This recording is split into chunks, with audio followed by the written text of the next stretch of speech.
En effet, la loi qui possède une nombre de biens à venir et non l'exacte représentation des choses ne peut jamais, par les mêmes sacrifices qu'on offre perpétuellement chaque année, amener les assistants à la perfection. Autrement, n'aurait-on pas cessé de les offrir parce que ceux qui rendent ce culte, étant une fois purifiés, n'auraient plus eu aucune conscience de leurs péchés? Mais le souvenir des péchés est renouvelé chaque année par ces sacrifices, car il est impossible que le sang des taureaux et des boucs ôte les péchés.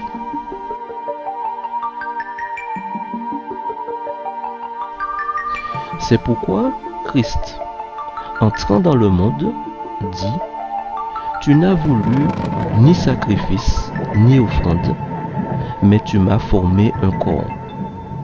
Tu n'as agréé ni holocauste ni sacrifice pour le péché. Alors j'ai dit: Voici, je viens. Dans le rouleau du livre, il est question de moi pour faire, ô Dieu, ta volonté. Après avoir dit d'abord: Tu n'as voulu et n'as agréé ni sacrifice, ni offrande, ni holocauste, ni sacrifice pour le péché, ce qu'on offre selon la loi, il dit ensuite: Voici, je viens pour faire ta volonté. Il abolit ainsi la première chose pour établir la seconde. C'est en vertu de cette volonté que nous sommes sanctifiés par l'offrande du corps de Jésus-Christ une fois pour toutes.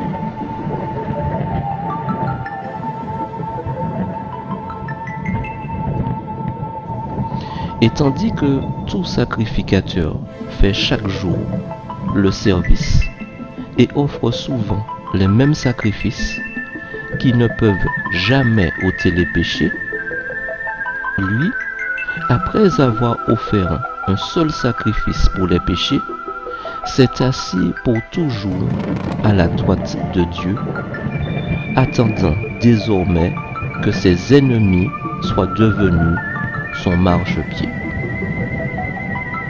Car par une seule offrande, il a amené à la perfection pour toujours ceux qui sont sanctifiés. Voici l'alliance que je ferai avec eux. Après ces jours-là, dit le Seigneur, je mettrai mes lois dans leur cœur et je les écrirai dans leur esprit. Il ajoute: Et je ne me souviendrai plus de leurs péchés, ni de leurs iniquités.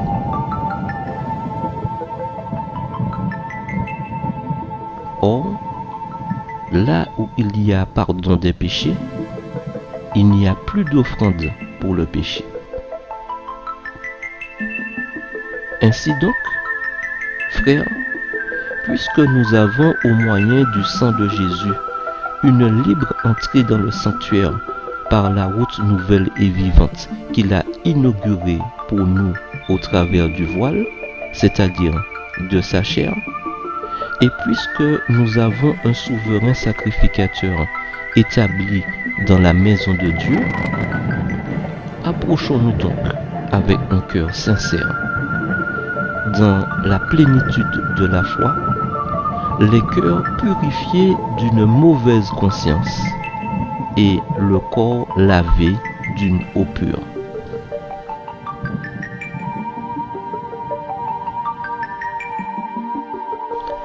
Car si nous péchons volontairement après avoir reçu la connaissance de la vérité, il ne reste plus de sacrifice pour les péchés, mais une attente terrible du jugement et l'ardeur d'un feu qui dévorera les rebelles.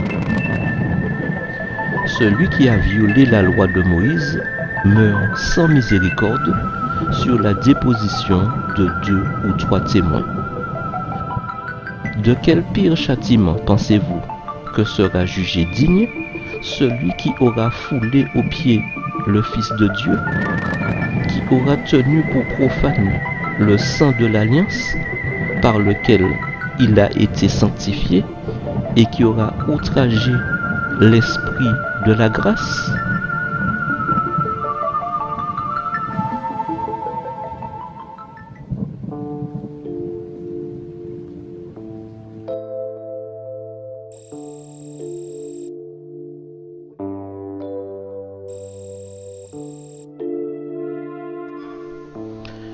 En quelques versets, le lieu du culte terrestre et le rituel qui s'y déroule sont décrits. Le lieu saint est accessible aux prêtres quotidiennement, mais le lieu très saint est ouvert au seul grand prêtre une fois par an pour quelques instants, pour le grand jour du pardon. Le fait que seul le grand prêtre puisse accéder à la présence de Dieu montre les limites de la première alliance. Pour purifier les consciences une fois pour toutes et ouvrir à chacun le libre accès à Dieu, il faudra plus que des dispositions matérielles. Il faudra dès lors l'offrande unique du nouveau grand prêtre, le Christ. À partir d'ici, le culte change de niveau, de lieu et d'acteur principal, tout étant désormais centré sur le Christ. Il entre dans le ciel et non plus dans une tente terrestre. Il y entre une fois pour toutes et non plus de façon répétitive. Il y entre avec son propre sang et non plus avec celui d'animaux sacrifiés. Son offrande parfaite est celle de sa propre personne. Elle a le pouvoir de purifier nos consciences et de nous mettre au service de Dieu. La répétition mentionnée au verset 6 et 7 du chapitre caractérisait le culte terrestre parce que les sacrifices d'animaux ne peuvent résoudre définitivement le problème du péché. Il rappelle furtivement aux fidèles qu'ils étaient pécheurs. Le Christ, lui, a vécu en s'offrant pleinement et en pleine conscience, une fois pour toutes.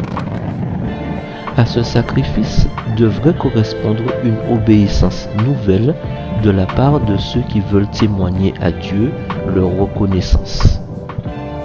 De ce fait, quiconque accepte le chemin ouvert par le Christ bénéficie du pardon de ses péchés, car il n'existe désormais plus d'obstacle l'empêchant de s'approcher de Dieu. Dès lors, le ton devient direct, pressant. L'auteur de l'épître aux Hébreux, en l'occurrence l'apôtre Paul, demande aux fidèles de vivre au plus près du Christ, de purifier leurs intentions de s'offrir à Dieu et une seconde fois les supplie de ne pas revenir en arrière, en l'occurrence aux éléments de l'ancien culte. Ce serait en effet mépriser le Fils de Dieu et l'alliance qu'il a si magnifiquement inaugurée et portée à la perfection. En outre, seule la foi permet de demeurer dans cette alliance.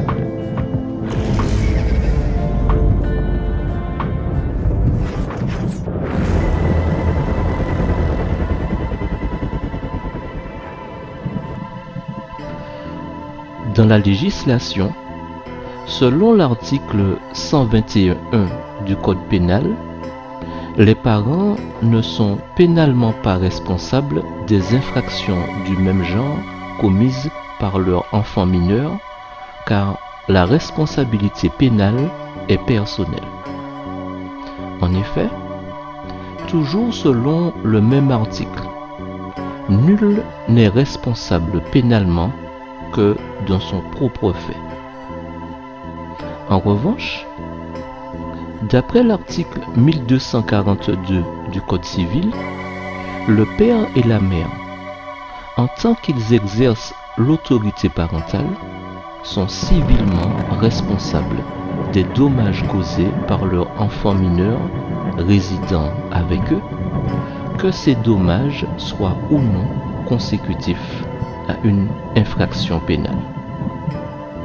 Ainsi, lorsqu'une infraction a été commise par un mineur, il est donc possible de déposer plainte ou une action en responsabilité civile pourra être menée. Une telle action peut alors permettre de se voir reconnaître le statut de victime et d'obtenir conséquemment une réparation financière sous la forme de dommages et intérêts. De plus, convient-il de préciser que lorsque la délinquance d'un mineur semble être la conséquence de graves carences familiales, les parents peuvent alors être poursuivis. En effet, d'après l'article 227-17 du Code pénal, le fait pour le père ou la mère de se soustraire sans motif légitime à ses obligations légales au point de compromettre la santé, la sécurité, la moralité ou l'éducation de son enfant mineur est puni de 2 ans d'emprisonnement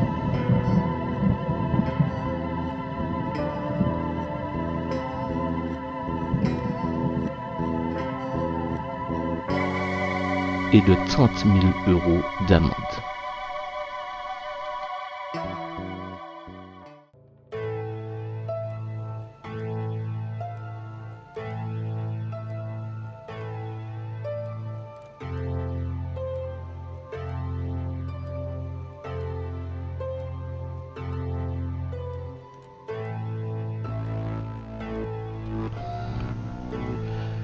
Le ciel se remplit de douleur à l'annonce tragique de la chute de l'homme, façonné de plus, précisons-le, des mains de Dieu lui-même, à son image, d'après sa ressemblance.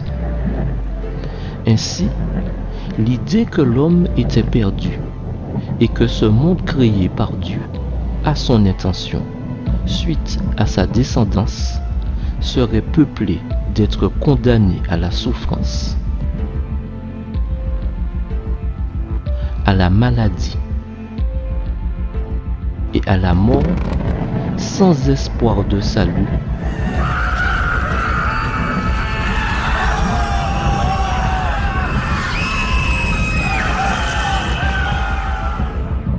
était à peine concevable. Ainsi, pour le ciel tout entier, bien que douloureux à admettre, toute la famille d'Adam devait périr parce qu'il avait péché. Cependant, tout n'était pas encore fini. En effet, quel parent se détournerait du sort de son ou de ses enfants démunis, en proie à un agresseur quel qu'il fût? Ainsi, Dieu, dans sa prescience, avait aussi envisagé l'éventualité de la chute de l'homme, raison pour laquelle il avait prévu à l'avance un plan de secours, mais pas sans conséquences. Ne sont-ce pas les mêmes dispositions dans lesquelles nous demeurons à l'égard de nos enfants, fussent-ils turbulents ou rebelles à souhait?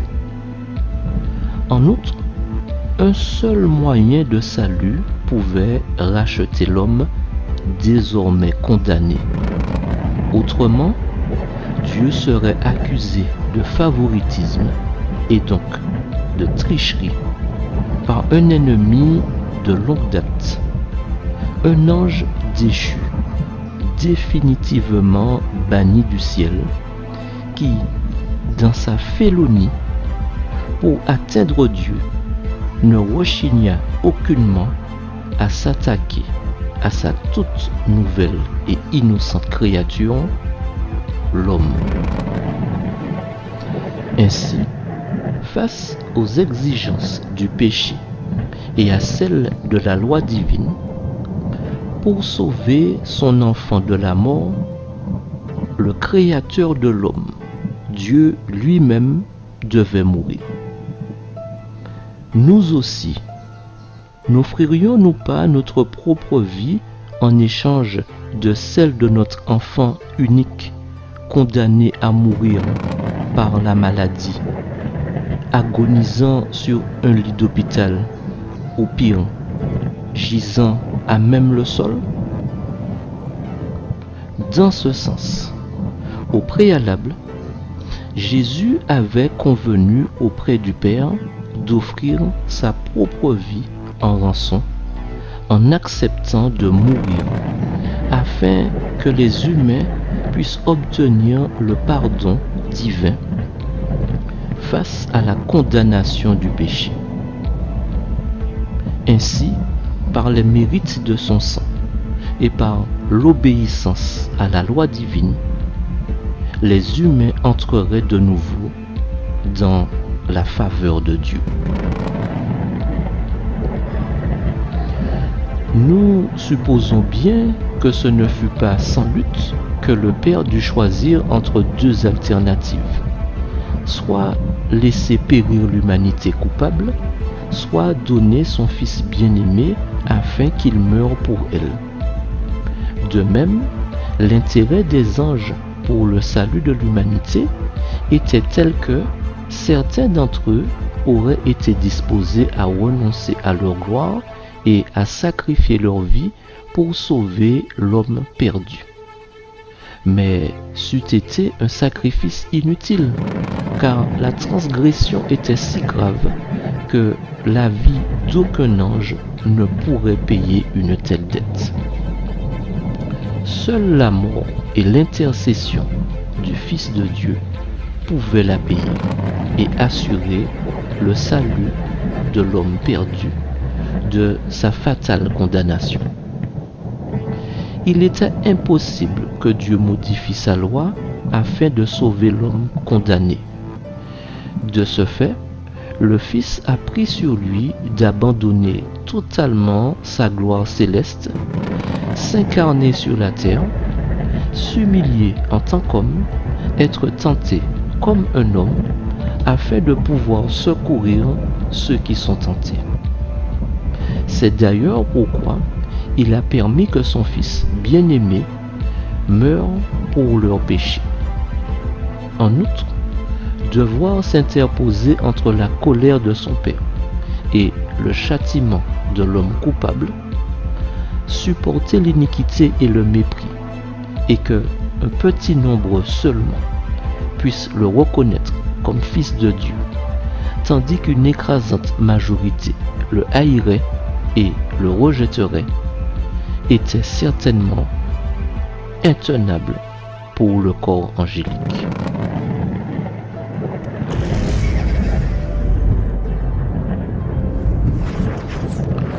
À l'ouïe d'une telle nouvelle, il est facile d'imaginer comment le récit du plan du salut pour sauver l'humanité de la mort éternelle, fait aux anges par Jésus, provoqua dans tout le ciel un véritable tollé.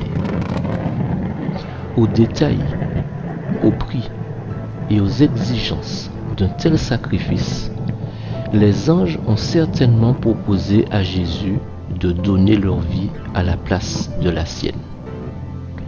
Mais il a dû tout aussi bien leur expliquer que sa mort sauverait un grand nombre de pécheurs dont la dette ne pourrait être payée par la vie d'aucun ange et que seule la sienne, celle du Fils bien-aimé, pourrait être acceptée du Père en rançon pour l'homme, qu'en revanche, ils auraient un rôle important à jouer dans ce plan et que, ce faisant, ils seraient appelés à l'assister en différentes occasions.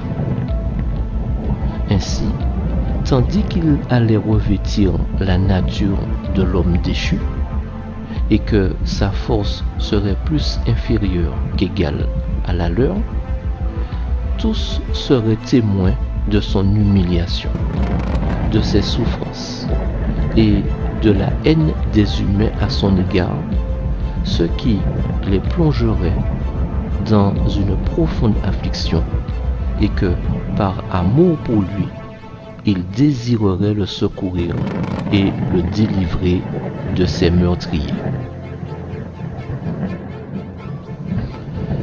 Dès lors, après avoir brillamment révélé et reflété le Père, tant dans ses enseignements que par ses actes, il serait finalement livré entre les mains des hommes qui lui feraient subir tous les tourments et toutes les souffrances que Satan et ses anges puissent inspirer à des êtres méchants.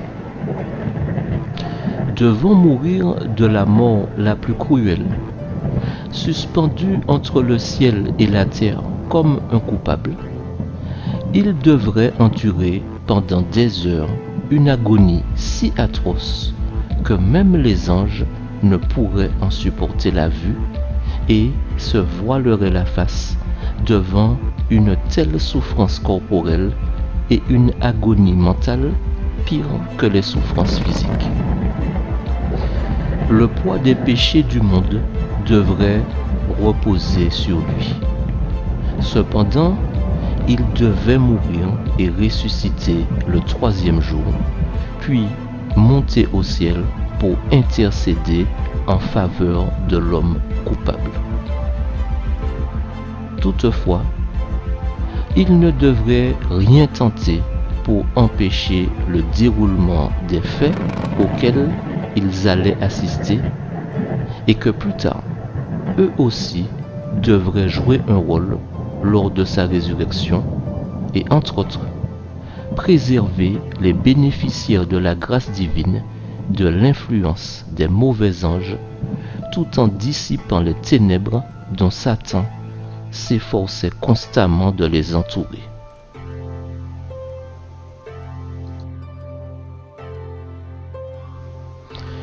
En définitive, par sa mort, Jésus sauverait un grand nombre de pécheurs et détruirait irrémédiablement celui qui a le pouvoir de la mort.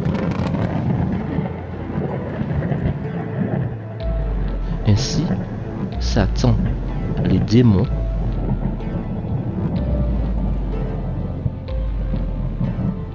ainsi que les humains qui auraient cédé aux suggestions malsaines de ces derniers,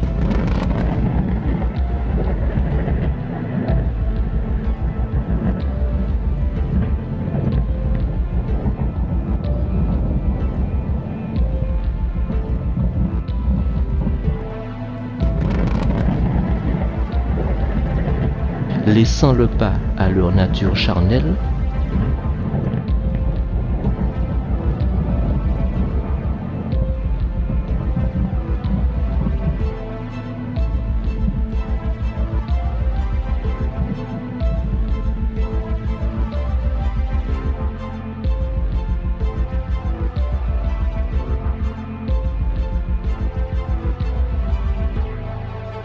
serait détruit.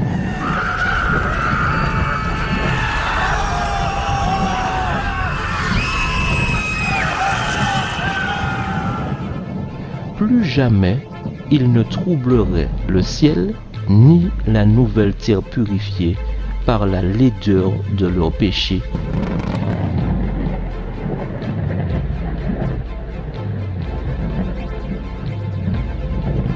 Car l'homme désormais racheté pourrait obtenir de nouveau la faveur divine. D'ailleurs, se réjouissant de la chute de l'homme,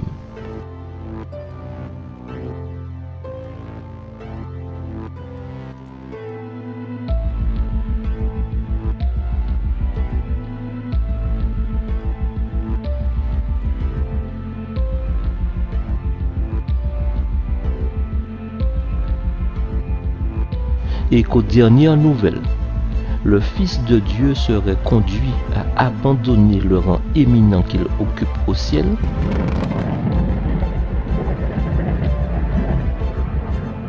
il est à supposer que l'adversaire de Dieu, Satan, avait cru qu'il réussirait à faire succomber Jésus lorsque celui-ci aurait revêtu la nature humaine et qu'ainsi il ferait échouer le plan de la rédemption. Vainement, cependant.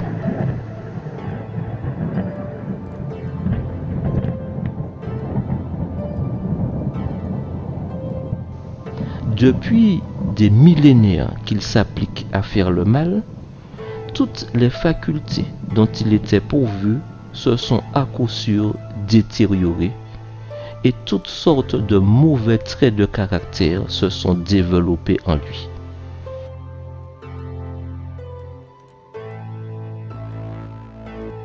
D'ailleurs, à force de pratique, ses yeux scrutateurs doivent être remplis de malice et de sournoiserie. Tout le ciel déplora la désobéissance et la chute d'Adam et Ève, qui avaient attiré la colère de Dieu sur toute la race humaine. Ils ne pouvaient plus entrer en communion directe avec le Créateur et ils étaient plongés dans une profonde détresse. La loi divine ne pouvait être changée pour être adaptée aux besoins de l'homme, car selon le plan de Dieu, elle ne devait jamais perdre de sa force ni la moindre de ses exigences. Dès lors, les anges de Dieu furent certainement chargés de se rendre auprès du couple déchu et de lui faire comprendre que si, à cause de leur désobéissance à la loi divine, ils ne pouvaient retrouver la condition de sainteté dont ils jouissaient dans le jardin d'Éden, leur cas n'était toutefois pas totalement désespéré. Cependant, le Fils de Dieu qui avait autrefois, à maintes reprises, conversé avec eux dans le jardin d'Éden, s'était proposé d'offrir sa propre vie en sacrifice pour assumer lui-même le châtiment qui devait leur être infligé. Ainsi, il mourrait afin que l'homme puisse vivre, si toutefois ce dernier a foi en l'expiation qu'il se proposait d'accomplir en sa faveur. De fait, grâce à Jésus, la porte de l'espoir venait de s'ouvrir afin qu'en dépit de la gravité de son péché, l'homme ne soit pas livré au pouvoir de Satan. La foi dans les mérites du Fils de Dieu élèverait l'homme de telle manière qu'il puisse échapper au piège du diable. Un temps d'épreuve lui serait cependant accordé afin que, par une vie de repentir et de foi en l'expiation du Fils de Dieu, il puisse être racheté de son péché et parvenir à un niveau où ses efforts pour observer l'entièreté de la loi divine seraient acceptés.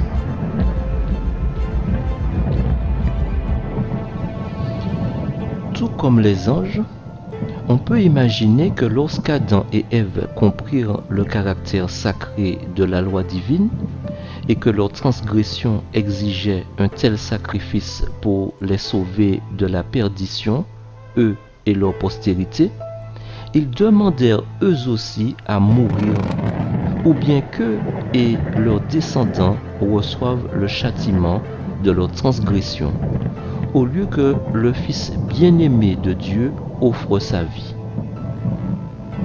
L'angoisse d'Adam s'étant probablement accrue, il finit par prendre conscience de son péché et de ses terribles conséquences.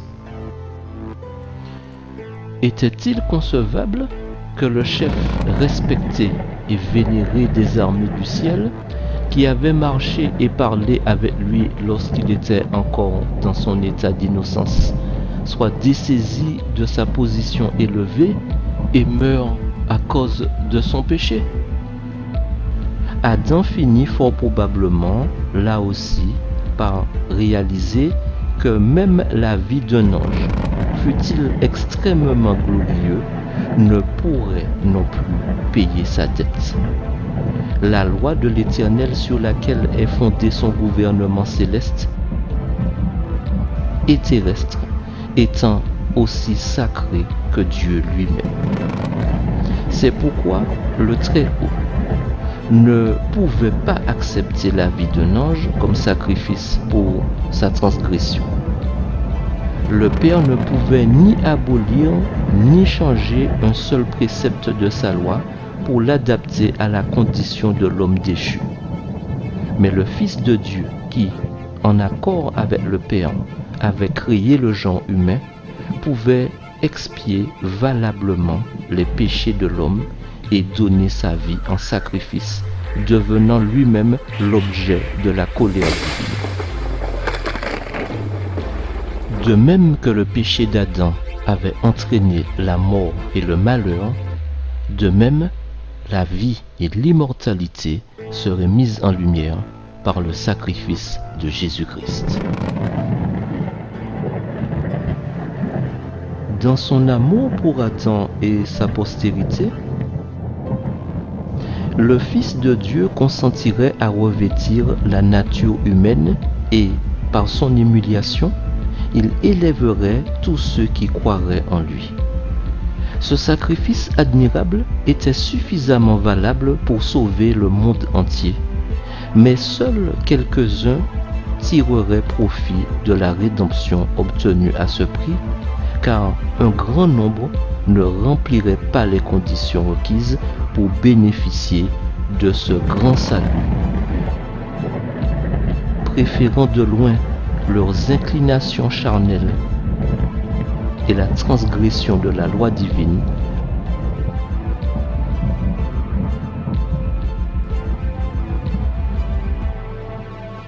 au lieu de se repentir et d'obéir en se reposant sur la foi et les mérites du sacrifice offert. Ce sacrifice aurait une valeur telle que, pour l'homme qui l'accepterait, il serait plus précieux que l'or fin, et même que l'or d'Ophir.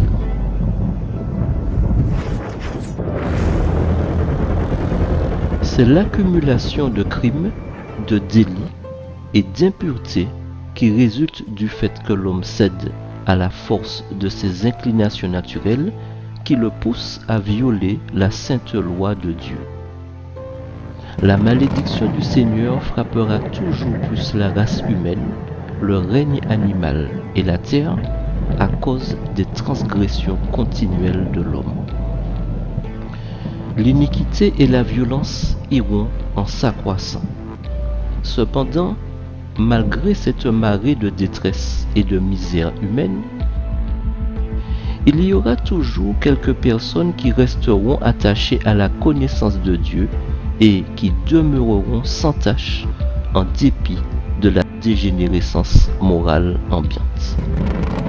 Le péché étant la transgression de la loi, le genre humain sera affligé d'une grande déchéance morale, mentale, physique, consécutive au péché, jusqu'à ce que le monde soit rempli d'une multitude de souffrances. L'homme, ayant violé la sainte loi de Dieu à cause de sa perversité, les jours de sa vie furent abrégés. La race humaine tomba si bas que finalement elle donna l'impression d'être méprisable et presque totalement dépourvue de valeur. Parce qu'ils obéissent à leur instinct charnel, la plupart des humains se montrent incapables d'apprécier le mystère du calvaire, l'effet sublime de l'expiation et le plan de la rédemption. Mais malgré cet affaiblissement des facultés mentales, morales, intellectuelles et physiques, Jésus, fidèle à l'objectif pour lequel il a quitté le ciel, n'a cessé de témoigner son intérêt envers ces êtres faibles et dégénérés. Il invite hommes et femmes à cacher en lui leurs faiblesses et leurs grandes déficiences. S'ils viennent à lui, il suppléera à leurs besoins. Une fois sa mission terrestre achevée, après son ascension, Jésus commença donc ses fonctions de souverain sacrificateur dans le ciel même, afin de comparaître pour nous devant la face de Dieu. Ainsi, depuis environ 2 millénaires, Jésus a exercé son sacerdoce dans la première pièce du sanctuaire, où son sang a plaidé en faveur des croyants repentants, assurant leur pardon et leur réconciliation avec le Père.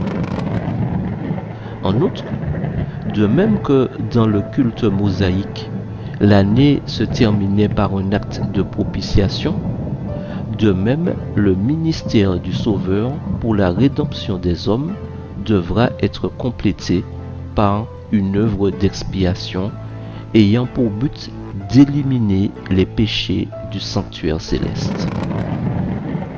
Cependant, en dépit du fait que Jésus assure le pardon et la réconciliation avec le Père pour les croyants repentants, leurs péchés subsistent encore sur les registres du ciel. Ainsi, conformément à la prophétie de Daniel 7, l'œuvre de purification du sanctuaire commence à la fin des 2300 jours. Dès lors, selon cette même prophétie, notre souverain sacrificateur entra dans le lieu très saint, où il s'acquitte de la dernière partie de sa mission sacrée, la purification du sanctuaire. La purification du sanctuaire implique donc une œuvre d'investigation, une enquête judiciaire pour être exact. Or, cette enquête doit précéder la seconde venue du Seigneur, puisqu'il vient pour rendre à chacun selon ce qu'est son œuvre. Pendant et à la fin du jugement, la position, le rang ou la richesse n'auront pas la moindre influence sur le cas de chacun. Le Dieu qui voit tout jugera les hommes en fonction de la pureté et de la noblesse de leur amour envers le Christ et en ses enseignements, et naturellement envers leur prochain.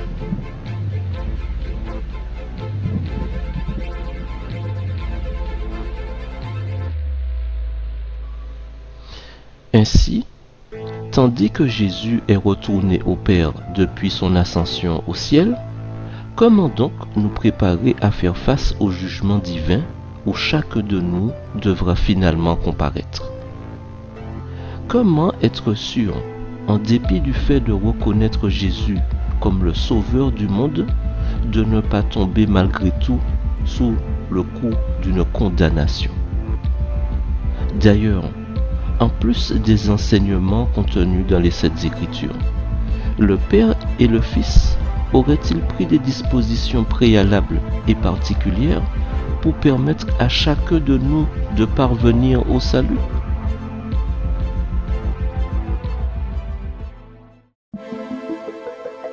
Que votre cœur ne se trouble point. Croyez en Dieu et croyez en moi. Il y a plusieurs demeures dans la maison de mon Père. Si cela n'était pas, je vous l'aurais dit. Je vais vous préparer une place. Et lorsque je m'en serai allé et que je vous aurai préparé une place, je reviendrai et je vous prendrai avec moi, afin que là où je suis, vous y soyez aussi. Vous savez où je vais et vous en savez le chemin.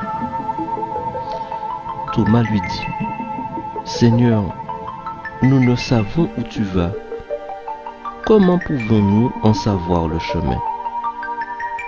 Jésus lui dit, Je suis le chemin, la vérité et la vie. Nul ne vient au Père que par moi. Si vous me connaissiez, vous connaîtriez aussi mon Père. Et dès maintenant, vous le connaissez et vous l'avez vu. Philippe lui dit, Seigneur, montre-nous le Père, et cela nous suffit. Jésus lui dit, il y a si longtemps que je suis avec vous, et tu ne m'as pas connu, Philippe? Celui qui m'a vu a vu le Père. Comment dis-tu, montre-nous le Père? Ne crois-tu pas que je suis dans le Père et que le Père est en moi? Les paroles que je vous dis, je ne les dis pas de moi-même, et le Père qui demeure en moi, c'est lui qui fait les œuvres. Croyez-moi, je suis dans le Père, et le Père est en moi. Croyez du moins à cause de ses œuvres. En vérité, je vous le dis, celui qui croit en moi fera aussi les œuvres que je fais, et il en fera de plus grandes, parce que je m'en vais au Père. Et tout ce que vous demanderez en mon nom, je le ferai, afin que le Père soit glorifié dans le Fils. Si vous demandez quelque chose en mon nom, je le ferai.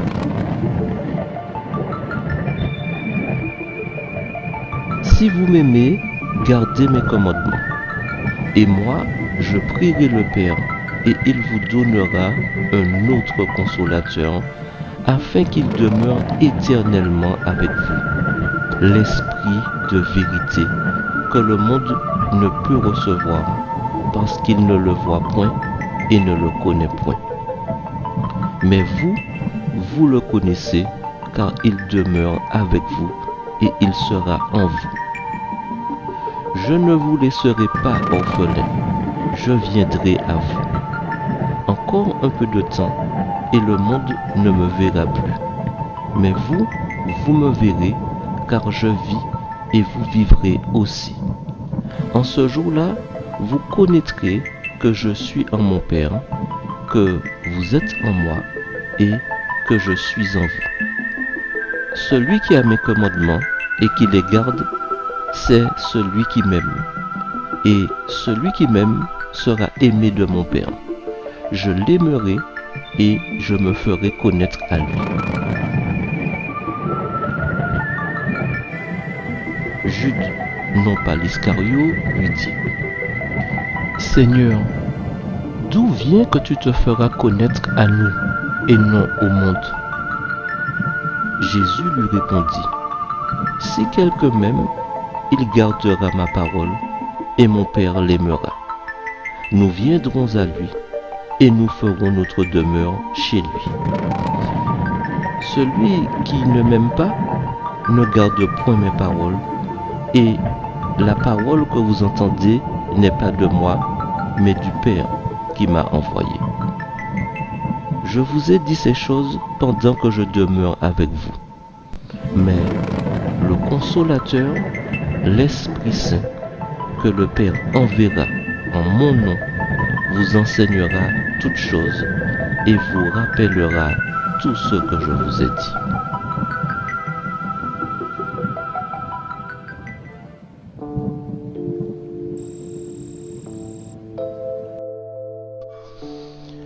Les disciples manifestent leur appartenance à la communauté de leur Seigneur par l'amour qu'ils se manifestent les uns aux autres. Ce commandement de l'amour est nouveau parce que son motif et sa norme sont l'amour de Jésus pour les siens et l'amour mutuel du Père et du Fils. Jésus présente l'amour chrétien comme la seule façon authentique de témoigner de sa foi. Celui qui croit en Jésus progresse vers la vérité et la vie. Il sait qu'il pourra lui aussi demeurer avec le Père comme le Christ. Cette confiance écarte le trouble et l'inquiétude de son cœur. Jésus accorde aux siens la force de son esprit pour leur permettre d'emprunter le même chemin que lui. Jésus a manifesté dans le monde les vrais signes de l'amour de Dieu. La vocation de celui qui met sa foi en lui est de poursuivre cette mission et de l'amplifier à travers le monde entier. La prière, si elle se place dans cette confiance en Dieu, sera toujours efficace. L'Esprit continue la mission de Jésus en affermissant ses témoins. Il les instruit pour qu'ils comprennent le message de Jésus, l'explicite et l'adaptent aux besoins de chaque époque. Le monde entier se ferme au Christ et ne peut donc le voir. Au contraire, grâce à la foi qui les illumine, les disciples connaissent leur Seigneur ressuscité. Leur amour se manifeste dans la conformité confiante à la volonté de Jésus exprimée dans ses commandements. La paix de Jésus établit le croyant dans une sérénité qui bannit toute peur. Si la paix du monde est illusoire et fragile, celle de Jésus vient de Dieu qui en agrandit la stabilité.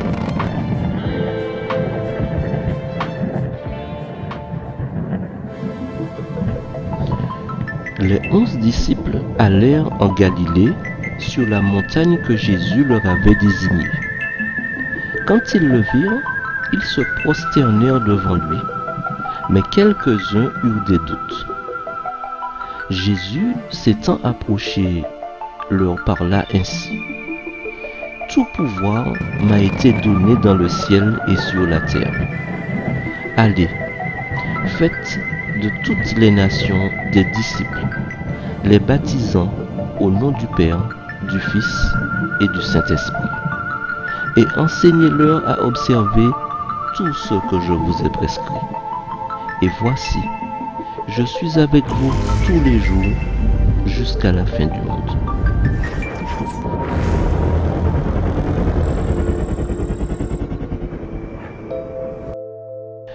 Jésus se montre aux 11 disciples sur la montagne, rappel de la transfiguration et du sermon sur la montagne. Il leur donne l'ordre de continuer en élargissant au monde entier la mission qu'il a reçue du Père, révéler Dieu comme le Père, le Fils et le Saint-Esprit, pour que toute personne puisse devenir croyante et mettre en application ses enseignements. La présence de Jésus, inaugurée par sa résurrection, durera jusqu'à l'accomplissement des temps.